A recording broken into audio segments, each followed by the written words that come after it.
Welcome everyone to this video by Jailed. This video is specifically for Age of Empires 2 players coming to Age of Empires 3.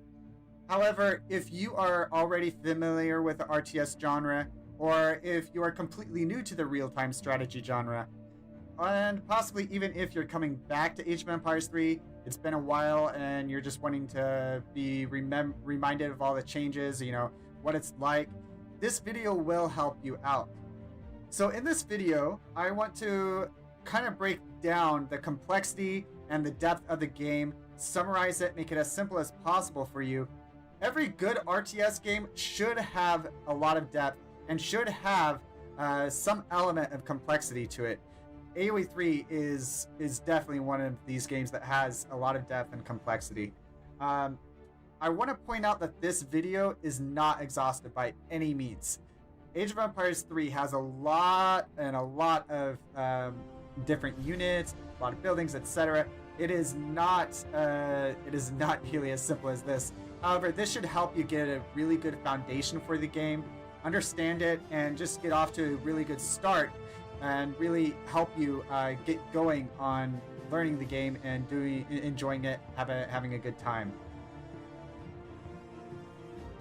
Alright, so the first thing I want to talk about is the game pace. In Age of Empires 3, the game pace is much faster. In Age of Empires 2, a game might last, the first fight or, skirmish, men-at-arms at your opponent's base or drush or something like that might not happen to like 10, 12 minutes, until it could be later than that, but somewhere around there. In Age of Empires 3, it's much, much faster. The average time is around 5 minutes. The fastest I've ever experienced is around 2.5 minutes, depending on map, depending on civilizations, etc.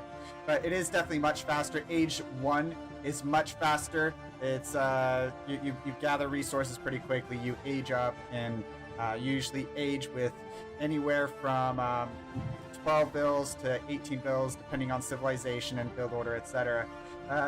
But yeah, it's much, much faster, and that is really important when understanding Age of Empires 3. I personally like that a little bit. It does make the game much more interesting, much quicker. Age of Empires 2 is great. I love the Age 2. I love the economy and the macro aspect. In Age of Empires 3, there is macro, there is economy. It's just off to a much faster start. That brings us to the really important thing. Age of Empires 3 does center around the town center and villagers, so similar to Age of Empires 2. There's only 3 resources though instead of 4. In Age of Empires 3, there is wood, the trees. You have mines, which are basically coin, and then you also have food, which is hunts or berry bushes, or there's other forms of food. And there's no stone, but you can still build walls and the like. There's no castles. There's forts though. There are outposts, basically towers. Important thing to note in Age of Empires 3 is there are no drop-off points. In Age of Empires 2, a villager gathers from a tree or something, goes back to the lumberyard. So it's really it's very different in that aspect, but there's a lot of similarities too. The next thing to talk about is the units. So in Age of Empires 2, you have lots of different units, and they do counter each other. Some of them counter each other. Pikemen that counters, Hussar, different things like that. But in Age of Empires 3, there tends to be a lot heavier counters. Instead of having a hidden attack bonus that like a pikeman do versus Hussar, you have or like cavalry, etc. You have multipliers in Age of Empires 3. For example, a skirmisher starts off with a ×2 multiplier versus heavy infantry, etc. So these are the main 5 types of units, in my opinion.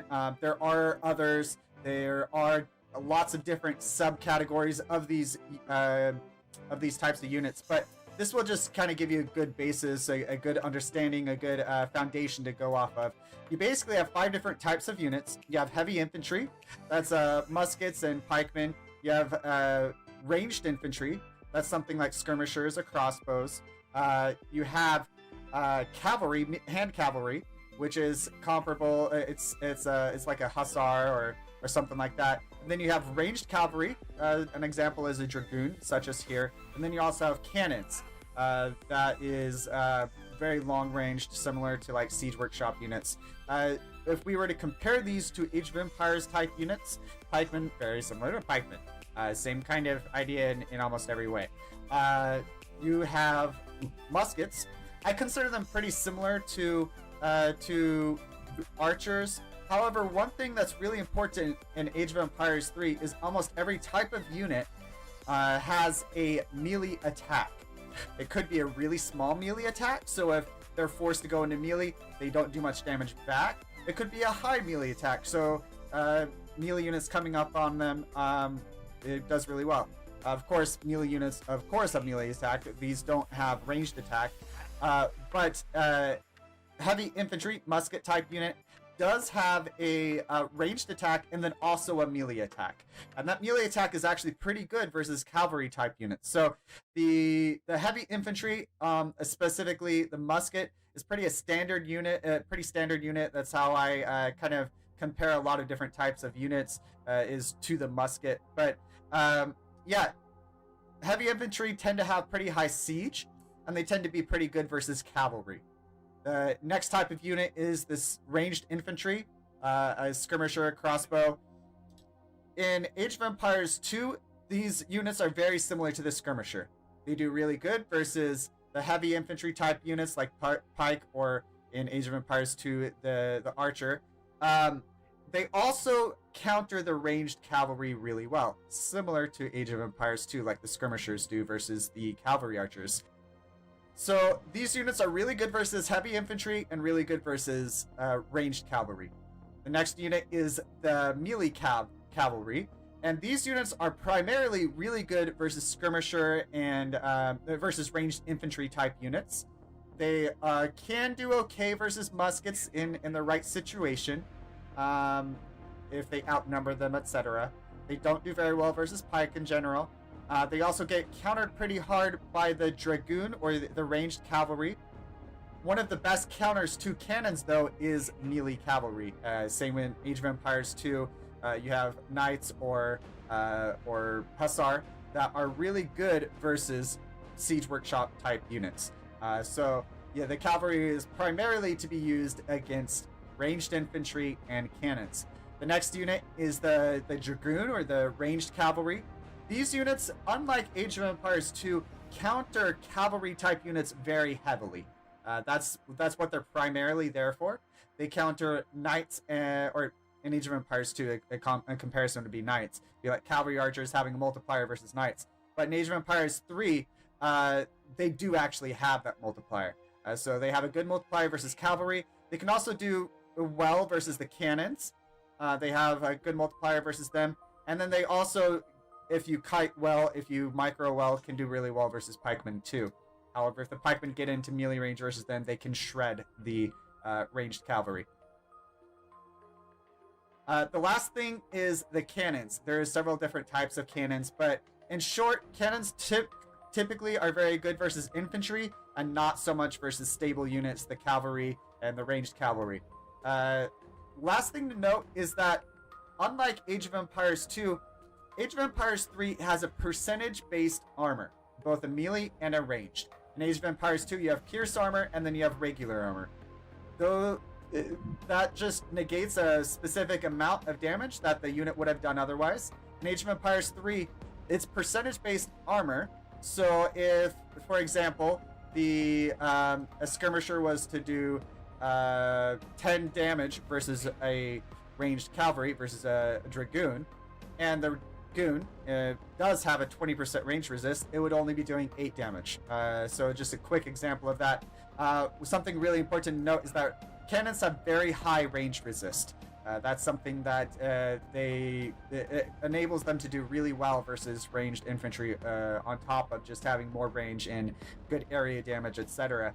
The cannons tend to have somewhere between 50 to 75% range resist. So that's all of the units, and I really wanted to finish up the unit talk with talking about a really cool website coming out. It's called AoE Wiki, Age of Empires Wiki. It's AoEWiki.com, and it is by far the best wiki for Age of Empires 3 to date. Previously, we basically had fandom, and ESOC had a little bit of something themselves, a fan-made patch, official patch. But AoE Wiki is by far the best. I have good friends of mine, but they're really, really good. And it is going to be definitely the best wiki for Age of Empires 3 by far. So yeah, go check them out if you want to look at any of the specifics on units or buildings or anything in the game, really. They have it all, and they'll also have calculations for you guys. The next thing to talk about is the ages. In Age of Empires 2, you have 4 different ages. That's Dark Age, Feudal Age, Castle Age, and Imperial Age. In Age of Empires 3, you have 5. That is Exploration Age, Commerce Age, the Fortress Age, Industrial Age, and the Imperial Age. In Age of Empires 3 in 1v1, no player almost ever hits Imperial Age. In 2v2, they usually don't either. In 3v3, maybe half of the games, a player will reach the Imperial Age, and in 4v4, almost always someone does. So that kind of gives you an idea of the ages and how they play into different game types and how long games might go.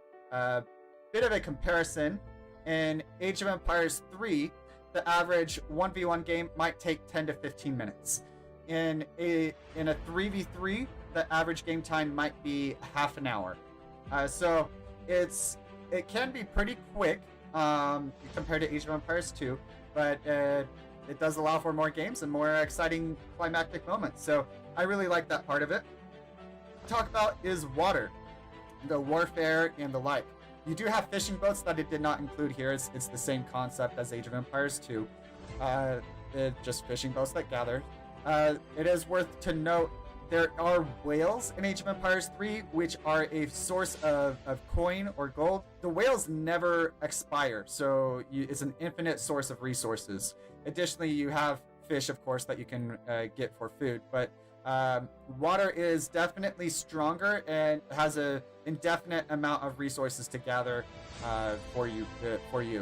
Additionally, there's mainly 4 different types of ships. There are some additional ones for the war chief civilizations, Inca, Lakota, Aztec, Haudenosaunee, but and there's also different ones for the Asian civilizations. But for at least the European civilizations, these are the main ones.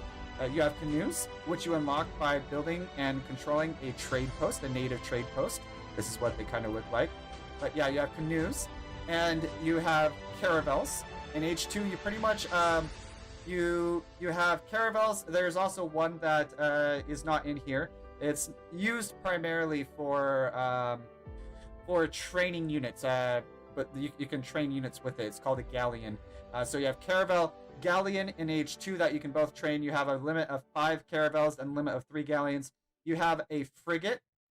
Frigate is somewhat comparable to like a war galley. A caravel is maybe somewhat comparable to a galley, but there's not unit upgrades for these. There are upgrades for attack, HP, and different things like that in the dock.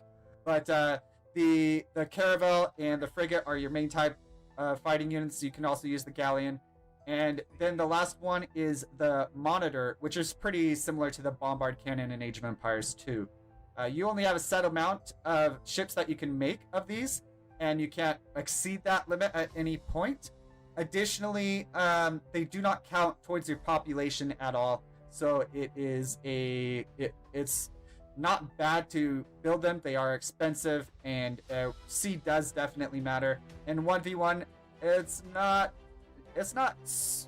super common for players to go C. It does happen, maybe like, I don't know, 25% of the time or something. But it does happen for sure. In 3v3s, team games, almost always someone goes C if there is a map with good water, lots of resources. Alright, that brings us to the next thing, is the map. The map is definitely more 3D than Age of Empires 2. It is, despite it looking very 3D, and you can place buildings absolutely anywhere. It's not a grid system similar to Age of Empires 2. It's 3D. You can literally place things almost anywhere that there's open space. However, you can actually lock buildings against each other, against objects, and you can't walk between buildings. It's similar in that concept. You can use buildings to wall some. Walls also are pretty cheap. Early on, they're not very good until you upgrade them, which is fairly expensive, 400 wood, 600 coin. But yeah, you can place buildings almost anywhere that there's open space, and it is pretty nice. One last thing on that note, in Age of Empires 2, you can build buildings. If I was, say, blue here, I can build buildings almost anywhere on the map, except for in a radius around the opponent's town center, their starting town center. It's roughly about here or so. I wouldn't be able to build a building right here, but I could probably right here, something like that. It does make it so you can't really castle drop, things like that. You can't tower rush to the same degree. So it is worth noting, that. But the resources tend to last probably not quite as long as Age of Empires 2. But one thing really important about Age of Empires 3 is you can build mills and you can build plantations. The mills are somewhat comparable to a farm in Age of Empires 2, but plantations are comparable to a farm, but they gather coin. So you have an indefinite amount of food and coin. You don't have the same problems in Age of Empires 2 of running out of gold on the map, especially in a 1v1. There's no trade units in Age of Empires 3 also, so plantations are your source of long-term coin, whether in a 1v1 or a 3v3. The next thing to talk about on the map is treasures.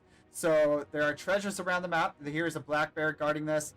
The treasures can hold some extra wood or coin or food or experience, or sometimes even a couple units or something. And treasures are really important. Your explorer can pick them up. They have an ability. Some units have abilities. Most don't, but a few do. And the explorer has an ability that is effective versus treasure guardians. And so using your explorer well to scout the map and take treasures is really important. Speaking of XP, experience, that some treasures give off, trade posts give experience. They give experience, and if you were to build a trade post on a native settlement, it would allow you to train units. You can also build it on a trade route, and this gives a lot of XP. You can upgrade it later to give you resources instead of experience, but XP is really, really important in this game. Experience from a trade route, or building units, or building a building. There's also a small trickle of experience that you get that you get automatically from the game. It's pretty small though. But building units and all of this, a trade post gives you experience, and with that experience you can send cards. Cards or your deck. You can build outside of the game. You can outside of the match, and you can create different decks inside the game. You can select one of those decks to use, and it's really, really important to use the right deck, the right cards. It is just as important, if not more important, than having really good macro and micromanagement of your economy. In Age of Empires 2, you have, say, 3-4 villagers on 3-4 lumberjacks gathering wood early on, and having the right build order is really important. In Age of Empires 3, that also exists, but it's really, really important to have the right cards, send them on time, and do all of that. So the cards are a really, really important part of build orders. Overall, the game is much more diverse than Age of Empires 2. You have many different civilizations. The European civilizations tend to be pretty similar. There are definitely, they vary more than even Age of Empires 2, the European civilizations, but they tend to be pretty similar. The Asian civilizations and war chief civilizations are definitely different than European civilizations, but they're also very different from each other. India, China, and Japan are all very different from each other, and the war chief civilizations have completely unique civs or completely unique units from each other also. So the civilizations are very unique. As you're starting out, I would suggest starting with only one civilization, getting good at it, learning their build orders, and then going from there. A good example of a civilization to start with would be like France. There's other possibilities such as Portuguese if you like a little bit more turtly, boomy playstyle. There's also something like Spanish you could use, but they're a little bit not quite as simple. Have a lot of the same kind of units, but as other European civ, but they have a couple unique things thrown in. But yeah, I would suggest starting with a really simple civilization, starting from there, learning the build orders, and going from there. Also, that's most of it that I wanted to go over in this video. If you guys have any points you wanted to bring up, any questions, any comments, anything you disagree with, please comment below. I am here for you guys. I really want you guys to really enjoy the game. I want you to understand it. I want you to, for it not to be too complicated. And so that's what the goal of this video is. I hope you really enjoyed it. If you guys want to see more videos like this, please give me a thumbs up, subscribe. Let me know what you want, and I will try to make it happen for you. Additionally, in the next few days after this video is being released, it's going to be released right around October 15th. In the next few days, I'm going to be releasing civilization overviews for every single civilization.